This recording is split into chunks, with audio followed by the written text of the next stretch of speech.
శివాజీ కోట అంటారు. శివాజీ స్టాచ్యూ ఒక్కటే కనపడదంటే కోటతో పాటు అవి శిథిలమైపోయింటాయి లేవే. ఓ ఆంధ్ర అమ్మాయిలు ఆగండి ఆగండి, నేను తెలుగు గైడ్ని. అటు వెళ్తే మరాఠీలో వాయిస్తారు, ఇటు రండి. నువ్వు తెలుగులో వాయిస్తావా? ఇంతకీ ఈ కోట కదేంటి? చెబుతా. కొన్ని వందల సంవత్సరాల క్రితం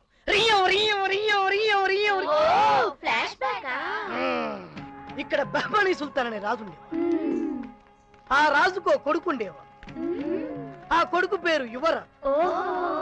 వాడొక పేదింటి అమ్మాయిని ప్రేమించాడు. కానీ రాజుగారు ఆ పెళ్లి ఒప్పుకోలేదు. దాంతో ఆ ప్రేమికులిద్దరు పై నుంచి దూకి చచ్చిపోయారు. వాళ్ళ అమ్మల ప్రేమ గుర్తుగా ఇక్కడ ఒక వింత జరుగుతుంది.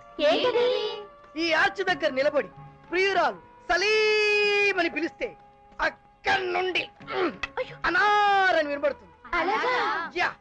ఇక్కడ నుండి దేవదా అంటే అక్కడి నుండి పారు అని వినబడుతుంది.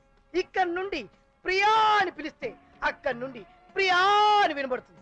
ఎవరు పిలిచినా వినపడుతుందా? నిజమైన ప్రేమికులు పిలిస్తే వినబడుతుంది. పిలిచే వాళ్ళలో నిజమైన ప్రేమ ఉంటేనే పలికే వాళ్ళు పలుకుతారు. ఇది ఇక్కడి కథ. చాలా థ్యాంక్స్.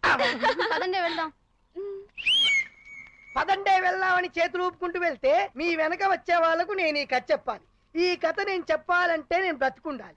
నేను బ్రతుకుండాలంటే భోంచేయాలి. భోంచేయాలంటే నా జాకెట్ మనీ నీ పాకెట్ లో వెయ్యాలి. థ్యాంక్స్ అమ్మా. మీ ప్రేమను పరీక్షించుకోండి.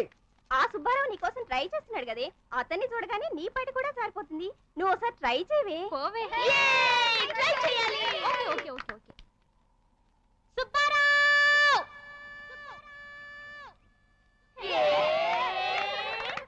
Subbarao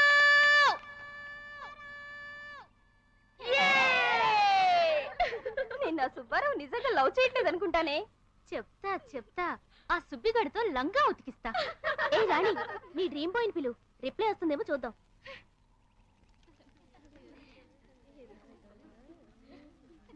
Oh my God! What happened? I forgot my handkerchief. మీరు వెళ్ళండి, నేను ఇప్పుడే వస్తాను. Okay, carry on.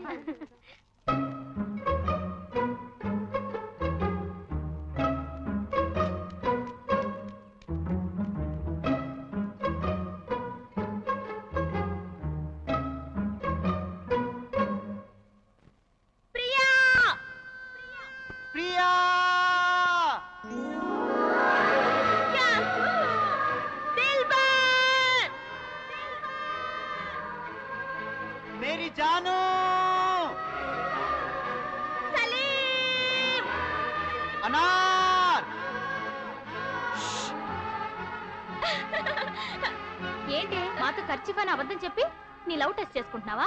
అవునే, ఐఎమ్ వెరీ హ్యాపీ. నా డ్రీమ్ బాయ్ రిప్లై ఇస్తున్నాడు, నన్ను లవ్ చేస్తున్నాడు. ఏ నీది ట్రూ లవే, కంగ్రాట్స్. తమిళ్లో చెప్పవే. కాదలా